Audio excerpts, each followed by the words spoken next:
All of you sit straight, your backs straight, eyes closed. Taking just a minute, imagine yourself standing on the bank of a river, watching the water flow. You notice the fishes among the water lilies and a small boat close by. The boat is not tied down and is about to drift. You place all your worries, fears, and anxieties in the boat and gently push it away, watching the boat drift into the distance. You feel light and at ease,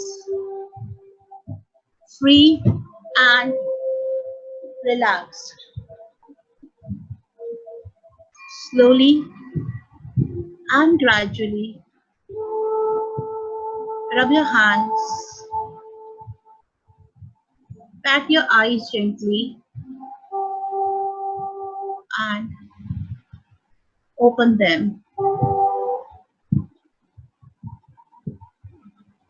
A very good morning to all my dear students and all the teachers present.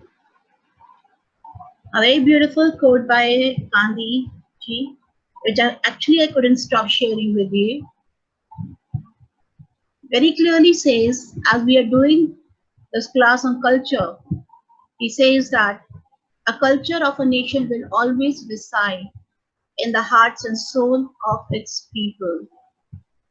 So he clearly tells us that our identity is in our heart and in our soul. So it becomes our responsibility to safeguard the culture of our country. So once again, beginning our class with a namaste and a small chanting of Om. And it very clearly says namaste means you honor the divine light of the person you're greeting, and you're greeting that person because even you are a divine soul. How beautifully both these things have been actually, interlinked with each other. Okay, class, quickly just going through the journal instructions of the online class. Please, no audios, no videos. You need to quickly rename yourself. Any doubt, you can please mail me, and please maintain the decorum of the virtual classes. Okay, classes. Students, before I begin with my topic today, first of all, I would really like to, say that there are some of the students, I really love their enthusiasm regarding GST because I received certain mails. Okay, and one of such mail was like, "Ma'am, could you please discuss something more about Mughals?"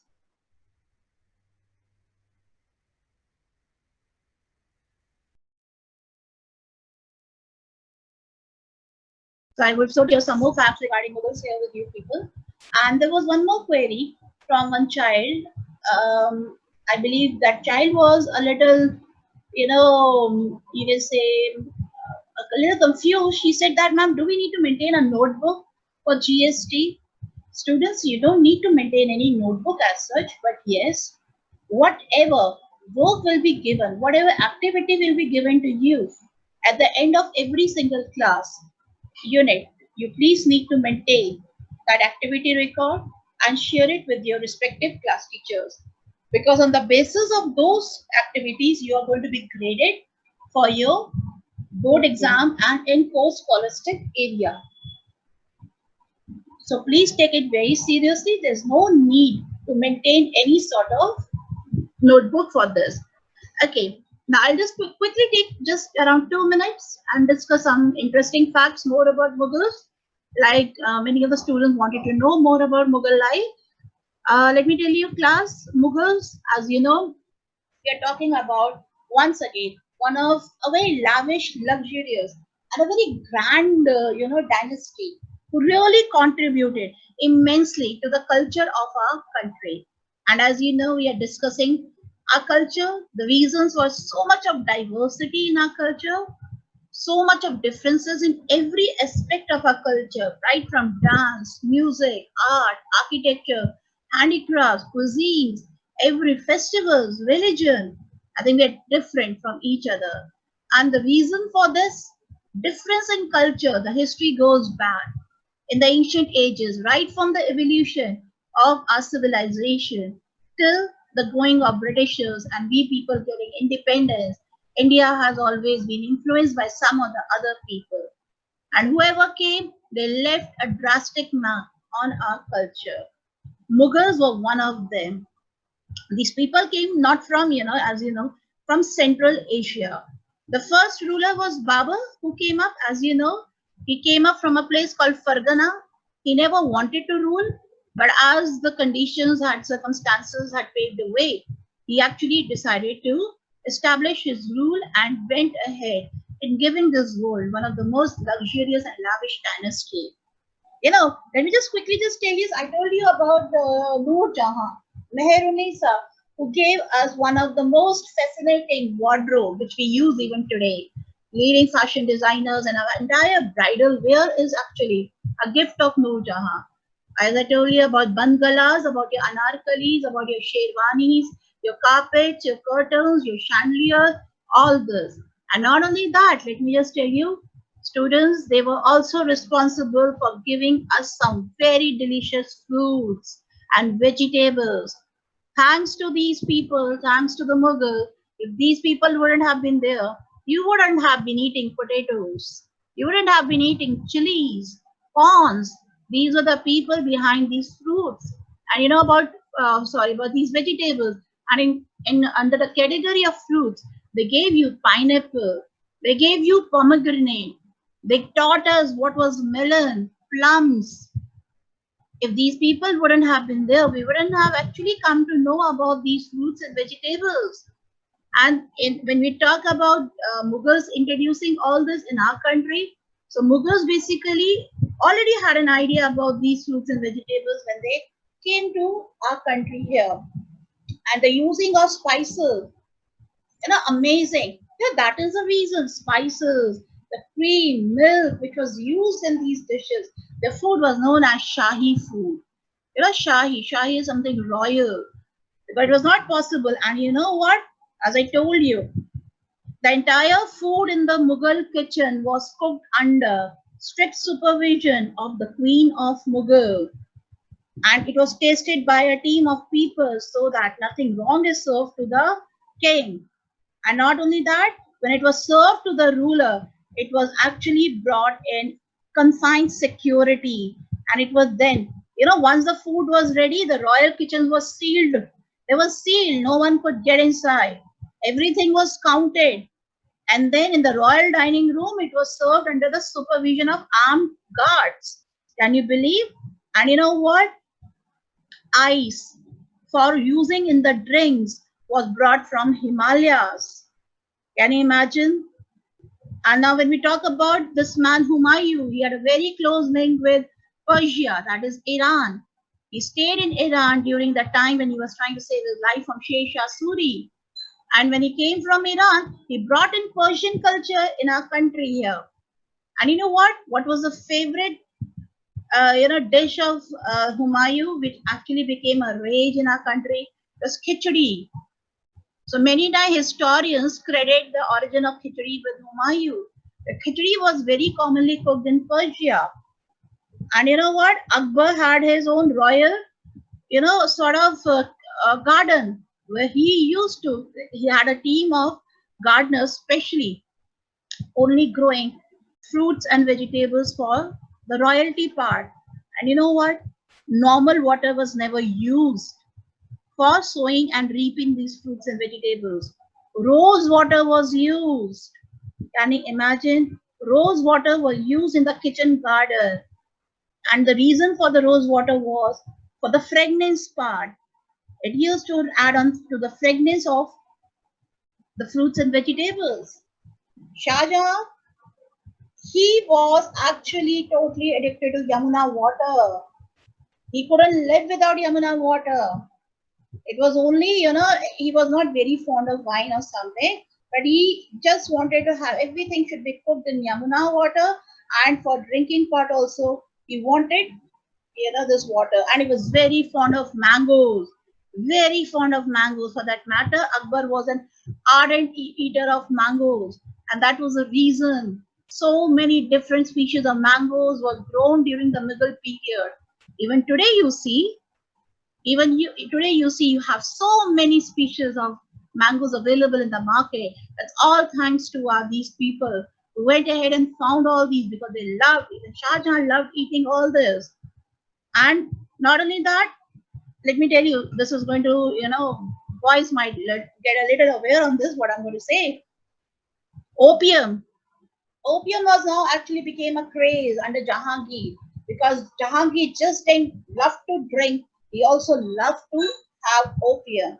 Opium and wine. Now these two things actually became a major reason why Jahangir turned out to be such a bad ruler in terms of administering his empire.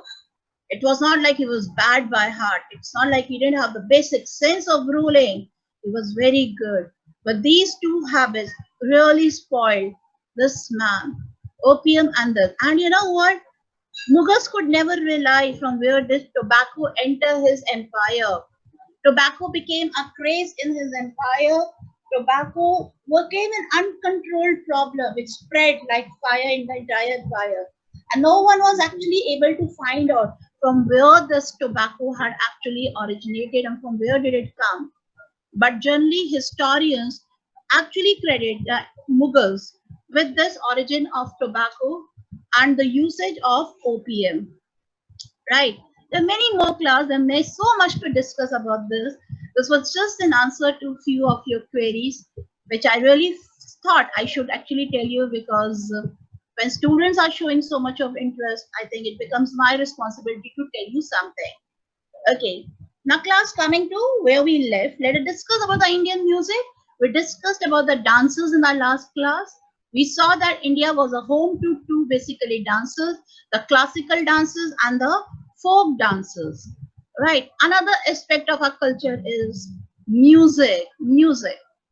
It's proven by the doctors also. Music is the best healer of all sort of problem. Depression, stress, anxiety. All these are very petty problem when you talk in terms of music. Anyone who has really a good interest in listening to some soulful music and sing will can never have any sort of problem. It is considered to be a healer. And if you go in the past, and if you talk about Tansen, the greatest ever musician we had in our country, one of the nine gems of Akbar, he used to sing with such force, with such enthusiasm, that even there used to be tears in the statues of stone. I know that many of you might be having a smile, many of you might be wondering, "Ye kya hai?" Yes, it is. There used to be a raga which he used to sing, Malhar Raga, Tansen. And only he used to sing on the occasion when Akbar requested him. And when did Akbar request him? Akbar used to request him in the days of drought, severe drought.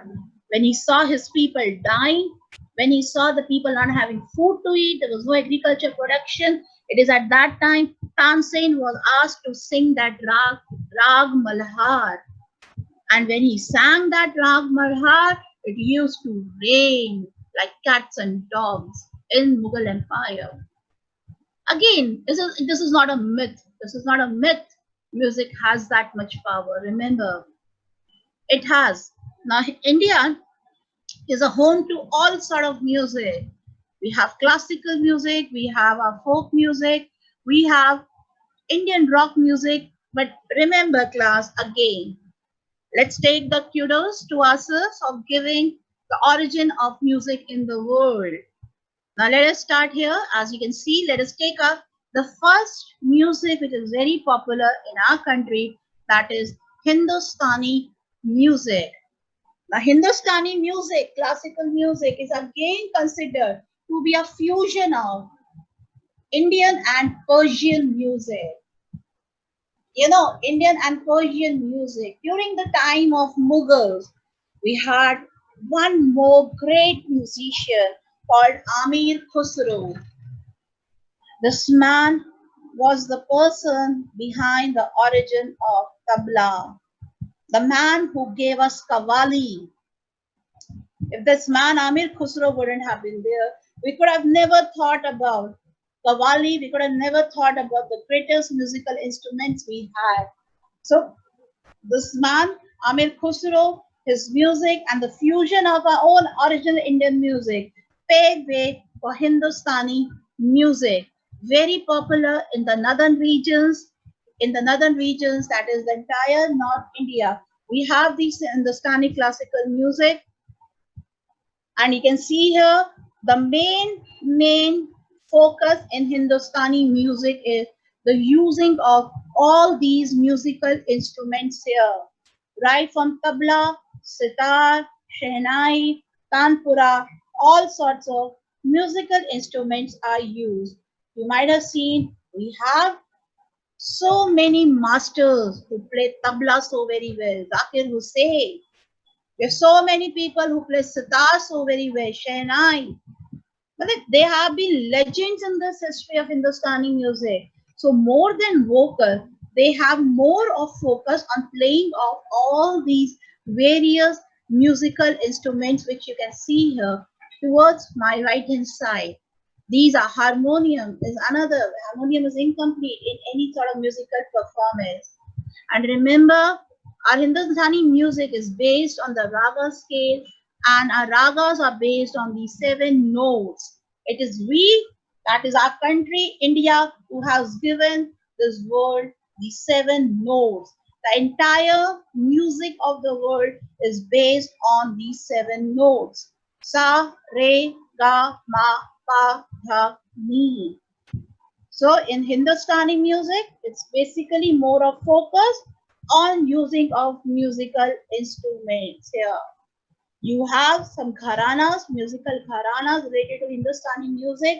You're going to find these gharanas specially existing in 2 cities of India. One is Banaras and second is Bhopal. You have the greatest ever music existing here. Music lovers very well know about these places. Okay, now talking about the second set of music, students, we have Carnatic music. Carnatic music is basically a part of southern India. You can very well see here, when we talk about southern India, Karnataka, Andhra, Kerala, Telangana, and Tamil Nadu. The greatest ever Carnatic music singers who really have a big name, probably, maybe you might not have heard about these people, but you happen to be in South, yes, they are a big praise for the music lover. Tyagaraja, Muthuswami, and Sama Sastri. These were some greatest ever Carnatic musicians, right? Remember, in Carnatic music, the more focus lies on the vocal part, right? Yes, even they use instrument. It's not like they don't use instrument. They don't use it, but more focus is on the speaking part in Carnatic music, right? It's basically their gaiki, their singing style, which they focus upon in Carnatic music. Okay, now this is one of my favorite part of the culture, Indian literature. Maybe because I have read a lot, many books, and have learned a lot, after reading about our greatest ever writers of the past, with special mention to Rabindranath Tagore. I am not talking about the modern day authors. No, talking about if you happen to read, if you happen, please, class, do not have this thing in our mind. He like, why should we read all this? चले गए हमें क्या करना है? Let me tell you, whatever you are, it's just not because you've taken a birth on this earth as a human, so you are. No. right from your existence of being a homo, of being a human being, until your identity, everything is related to your past. You are nothing without your past. Remember that. No matter you become a big time surgeon or a doctor or a physician or an engineer, whatever in your life, but your identity lies in the past, whatever we are. And when the world feels so proud of our culture, then why can't we, being an Indian, be proud? Look at the quality of specimens which were produced in the past. These are just few of them which you can see. And you know what? Almost in every part of India, all these specimens and the greatest works of literature have been translated in their languages. Now here we have Mudra Rakshasa. This was one of the beautiful piece of writing written during the Mauryan period. Raj Tarangani, Kalhana wrote this. This was actually, a big time craze in Persia. It was translated into Persian language. Akbar. Now, Akbar, let me just tell you one more thing. He was an illiterate. He was an illiterate. He never had a bent of mind towards education. Till the time Humayun was alive, and even after he was dead, Behram Khan tried hard to have some Maulvis, Qazis coming and teaching him. But he was just fond of two things: flying kites, eating mangoes. That's it. That was his passion, that was his life. It's only later on, as he grew up in his life and as he began to transform, changes were there. He actually realized how important education was. And that was the reason he, under his rule, had enormous schools and colleges being opened under his rule, because he learned how important education had been and how important it was to have the basic knowledge, just because he himself remained uneducated. He was always surrounded by some of the finest ever people: Birbal, Todarmal, Tanseh, and many more in the list, who kept on actually inspiring him. And he actually came to know the importance of this thing. So when he went through Kalhan's Raj Tarangani, when people dictated him and all that, he was really impressed. And he went ahead and translated this in Persian language. Then you had another greatest ever book, Patanjali, Kautilya. I know of you might have been aware. Kautilya's another two names, Chanakya, Vishnugupta, another master who gave us Arthashastra. Let me tell you, Arthashastra is the biggest ever book for political, warfare and science. Then we had Kalidas. It seems that if you go by the story, Kalidas was also illiterate, and it was only after he was rejected by his wife for being an illiterate, he actually realized and he went in devotion for Saraswati Ma for months and months, and he did not get up from there. And he says, till the time you don't bless me with education, I will not get up from here. And it's like, I don't know whether it's true or not, but it seems that it's finally the goddess, blessed him with education, and he turned out to be one of the finest writer and a court historian for Chandragupta Vikramaditya, another ruler we had in our past. And he went ahead and gave this world Abhijanam Shakuntalam, a fascinating love story of Shakuntala and Dushyant. In this book only, they had the son called Bharat, on which we have the name of our country, because Bharat was portrayed as a very strong ruler in his book. So another many more books like Abhijanam Shakuntalam, we had this another great book, Malvika Mitram, which was a craze, all over the world. Then again, Raghuvamsa. Then we had our Vedas. Vedas. Rig Veda was the first Veda to be written, followed by Yajur, Sam, and Atharveda. So these were like Vedas were book of knowledge, revered by so many people in the world. Then Upanishads, Ramayana, Mahabharata. Then we had Aryabhat coming up, another greatest person. We had Varamira, we had Shushruta, all these people who actually gave us, something, our philosophy, our culture lies in these books. To understand why are we like this, why our society function in this way, you need to get into these books and you get the entire answer to all. our queries and our questions. Okay, now here you have some more books here. We have the four Vedas. Please, anytime you get, time, go through these Veda, all the hymns we chant, your Gayatri Mantra, your Shiv Purans and all that. These are present in your Rig Veda, which has more than 1,300 hymns, I believe. Now here you have Abhijanam Shakuntala. Students, this play, this story is performed in the theaters of the world. A special mention to Russia, Uzbekistan, and so many European countries. It's a craze there. They perform this story in their theatrical festivals till date. Right? Now, Aryabhat, the man who gave you zero, the man who gave you all those things which you talk in maths, you even have so many major institutes. You have your satellites dedicated to this greatest ever person called Aryabhat. And this was a time when you had your favorite comic being written, Panchtantra, during the Gupta time. That is by Vishnu Gupta. Many of you might have read about these Panchtantra, a lot of animal stories and all that. I know you are going to get back into your childhood days. Jataka Tales, another very fascinating stories written during the time of Buddha's era, that is under Gautam Buddha. And then we had this man whom we were Britishers actually bent down to salute this man and honored him. That's a different thing. He returned back his honor, he returned back his title as a part of opposition to Britishers. But Rabindranath Tagore, he had his elder brother, the Dwarkanath Tagore, another greatest eminent personality. Please, whenever you get time, at least go through the stories. It's a story which actually leaves you with a moral. A simple life, what we are today, is totally different what has been written in our books. This is our culture. When people love it elsewhere in the world, why can't we take out a time and go through them?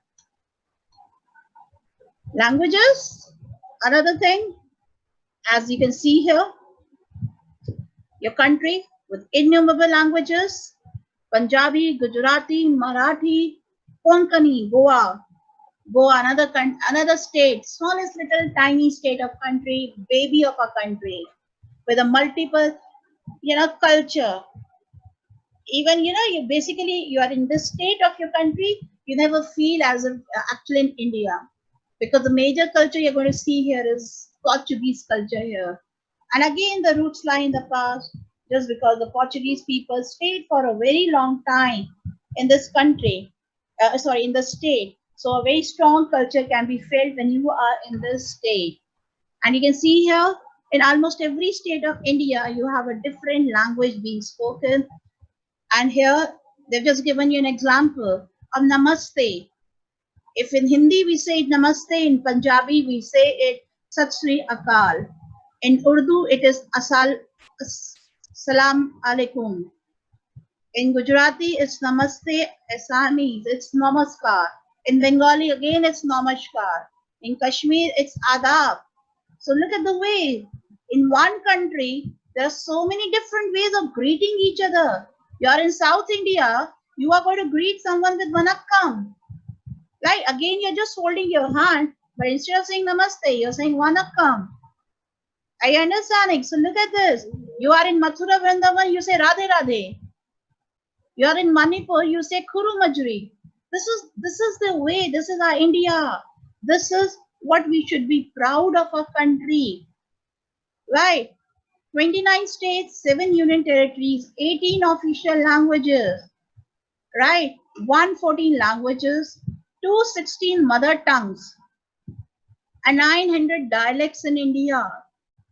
Can you just imagine that diversity here? 216 mother tongues we have in our country.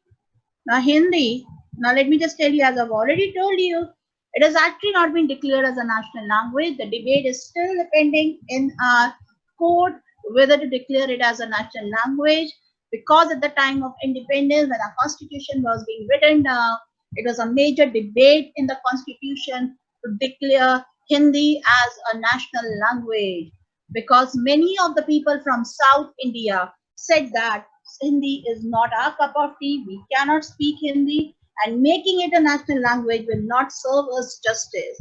So it was decided that once we get independent, for next coming 15 years, both English and Hindi will be used as an official language, and gradually after next 15 years, we will shift to Hindi as a language, national language, but in Devanagari script. I understand it. We don't use Devanagari, we use basically Brahmi script. So Devanagari and that Hindi meant the older form of Hindi. The current form of Hindi which we are using has not been declared as a national language till now. So if we say Hindi is a Madhura Bhasha, Hindi is as a national language, it's okay. But that's a Devanagari script. It's not the Brahmi script. Right? So basically, English still remains the official language, even if we talk about Hindi. These are the languages which are used all over the world. There are 450 living languages. The two official languages of our country are Hindi and English. And for just examples they're given, many other languages, Gujarati, Marathi, Tamil, Telugu, Urdu, Sanskrit, Punjabi. You can have a look here at the pie chart here, class. This is our country. These are our states. They have shown you how many people actually speak Bengali, Telugu, Marathi, Tamil, Urdu, Kannada, Malayalam.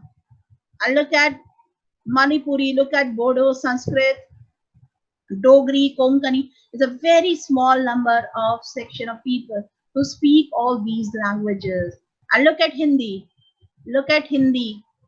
It's 41% people in our country, they speak Hindi. And the rest remaining approximately something around 59% is divided amongst other languages. Okay. Now, another fascinating thing of a culture, students, is handicrafts. You go to trade fair, 19 November, you throng into Pragati Maidan to have a look at your handicrafts, artifacts. Then in the month of March, I believe, now probably because of the lockdown period, we might not have had this crafts mela, another Suraj Kund crafts mela in Haryana, which attracts so many people all over the world. Why do they come here? Just to have a look at the craft of your country. Handicraft, a thing which is made out of our hands, is handicraft. Now, India is again a home to so many different handicrafts. Okay, just naming a few, we have Odisha, a state which masters in the metalworks. And let me just tell you one interesting thing here, class. My dear students here, India was dominated in the past by so many different people because of this reason again, along with agriculture, our handicrafts, the crafts made in India, whether it was a cloth, whether it was metalwork, whether it was brass work, whether it was anything, talking about Banarsi, talk about Chanderi, talk about brocade, talk about muslin, talk about this metalworks. Europeans had a craze for these things. Our Banasi, our Kalamkari works. They stayed in our country for months and months, used to get the order and then they used to go back. So this metal work, all the things you get to see in metal is a product from your state called Odisha, the capital Bhubaneswar. And then here you have Gujarat giving you some vibrant, beautiful colors. Look at the textiles. You might have seen all these colors getting active during the time of Navratri. Here, all these vibrant colors are active there. And you know what? The major city of Gujarat, called Surat, is a home to cotton. And in the initial years when we had these Europeans coming, Surat was a major port city of our country. And today also Surat has a mastery over the cotton products. The best of the cotton is available in Surat. Now look at this woodwork. Saharanpur in UP is a master who produces some beautiful pieces of woodwork. Now here, look at this. South India. Imagine using coconut. The hair of the coconut is used to create some finest quality of handicrafts here. See the mask? The masters in this mask make it. And it's a very creative and a popular game which is played during Onam in Kerala. These masks are used there. And you know what? Kerala is also home to some wonderful martial arts. I don't know how many of you know this or not.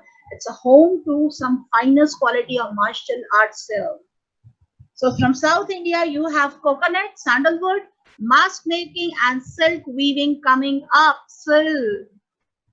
Many of you might have heard from your mothers about Nali showrooms. You might have accompanied your mother for purchasing some sarees and going to Connaught Place, South Ex. Let me tell you, Nali comes from Tamil Nadu. You happen to be in Tamil Nadu and you are walking down all the way on the highway, you get to see big, huge acres of land covered with this Nali factories. The best of the silk is produced. What you're going to purchase here for 15,000, 20,000 is going to be sold at half of the rates in South India because the actual silk is produced in South. The masters in silk weaving. And here you have Kashmir coming up and giving you some finest quality of woolen handicraft. You might have heard of pashminas, the finest quality, so costly. If anyone, like in the market, you have so much of duplicacy of things also. But you might have seen your mothers having a very fine knack of finding out what is original and what is duplicate.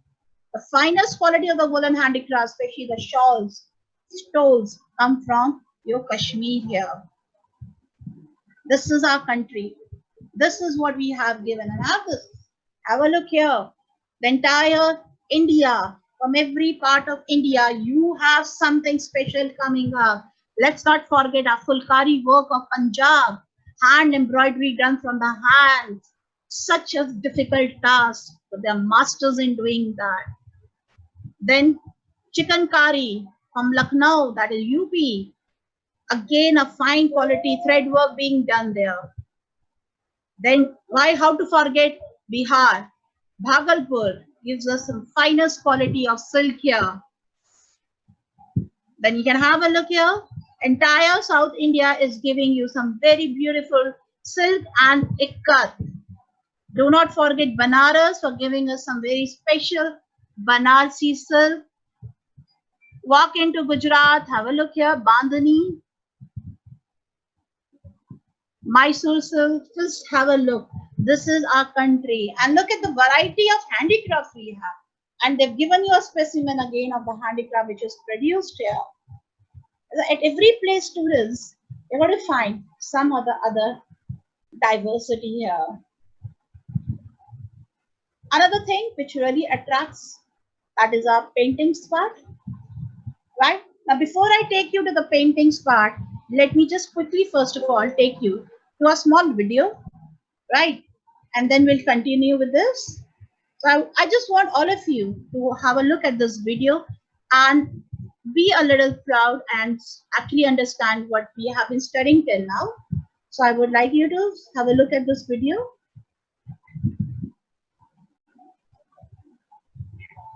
We'll be knowing the importance of culture and its threefold.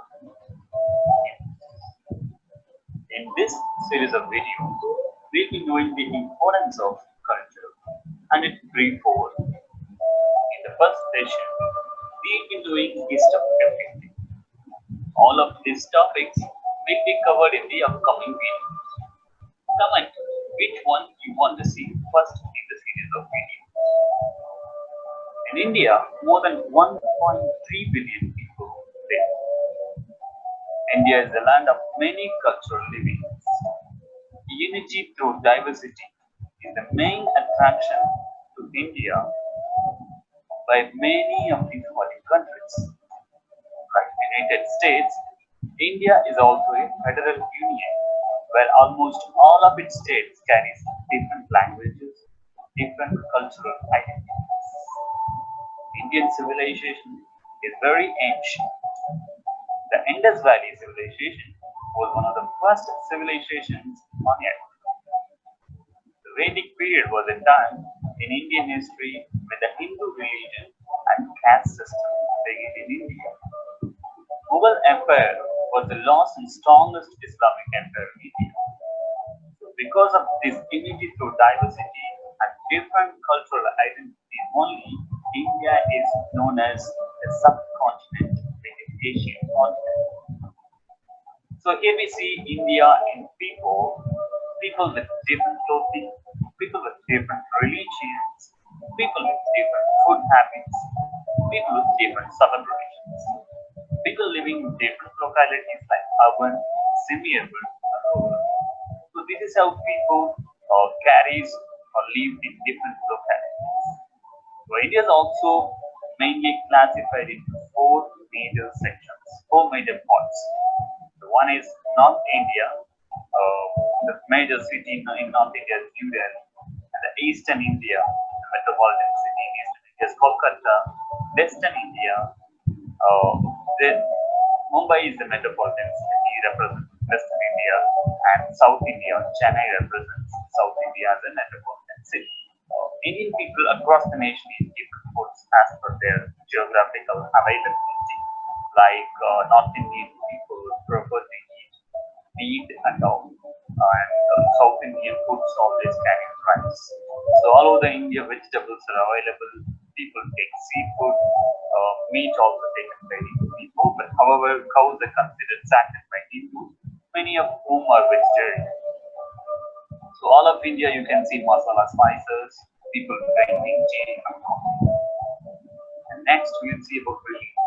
Religion in India is characterized by a diversity of religious beliefs and practices. The Indian subcontinent is the birthplace of four of the world's major religions, namely Hinduism, Buddhism, Jainism, and Sikhism. With the people coming and settling from foreign, India is also now includes majority of the people living in India following Christianity and Islam also.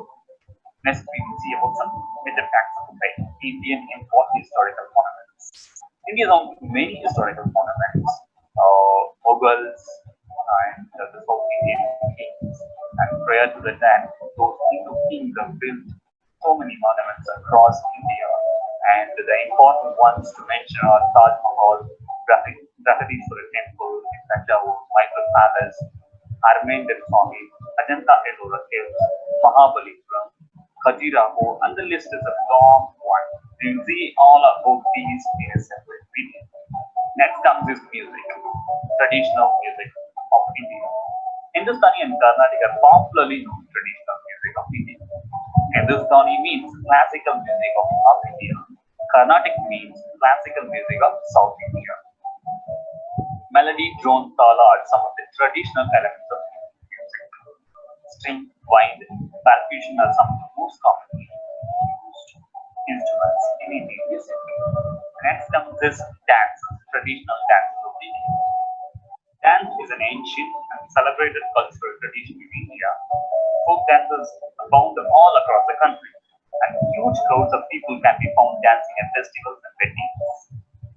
Dance and song features heavily in Indian cinema also. You can see the Mollywood, Kollywood, Bollywood, and everything. You see songs that feature dances.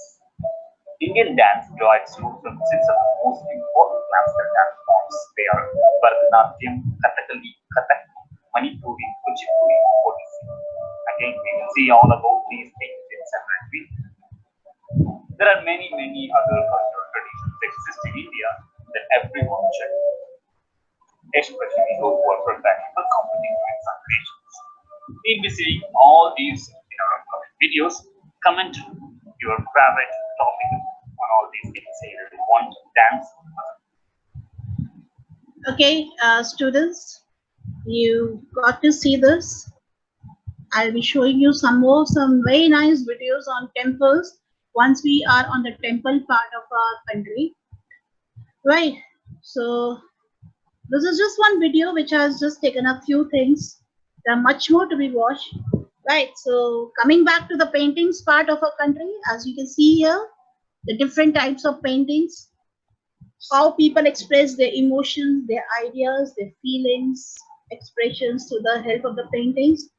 Even in your time when we had the early humans existing, the first ever humans existing on the earth, they didn't know how to read, they didn't know how to speak, they didn't know how to, what to say. Nothing was there, no language, nothing was there. But still, they expressed their ideas. They expressed what was there in their mind, and that was with the help of the paintings. They used to paint on the walls of the caves where they used to stay. And these paintings have been preserved by every single person on this earth wherever we have found them.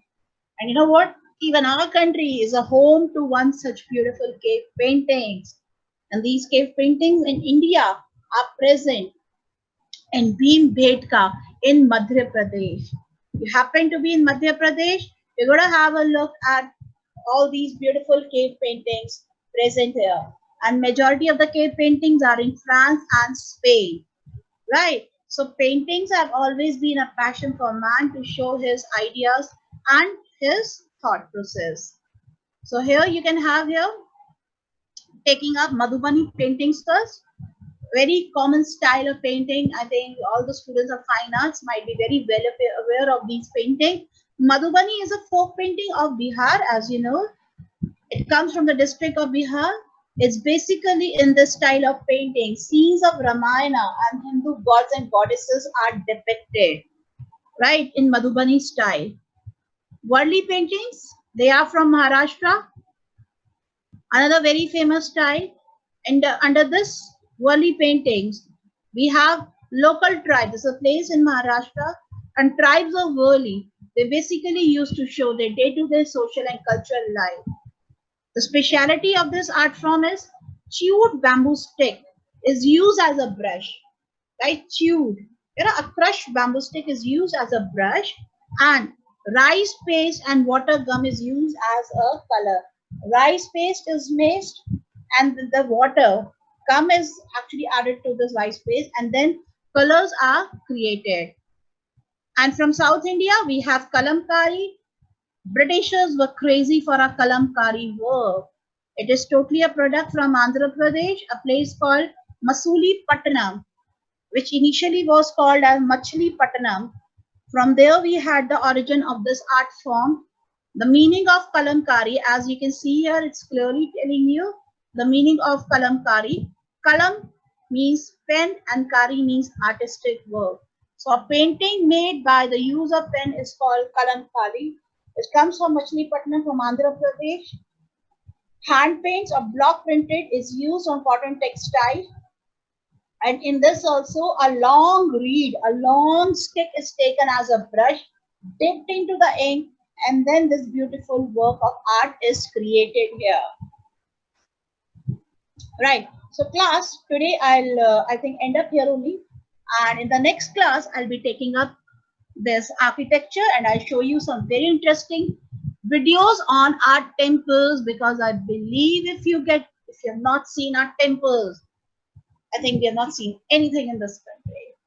Temples are the heart and soul of our country. In every age, in every era, in every period, we people gave this world some beautiful pieces of art and architecture. So I think they deserve a little more time and attention, which will be taking up. So I believe after going and seeing so much, and many of you might be aware of some things also. It's not like you've never heard of all these things. I believe after seeing so much of diversity in the handicraft part, seeing so much of various languages which are spoken here in our country,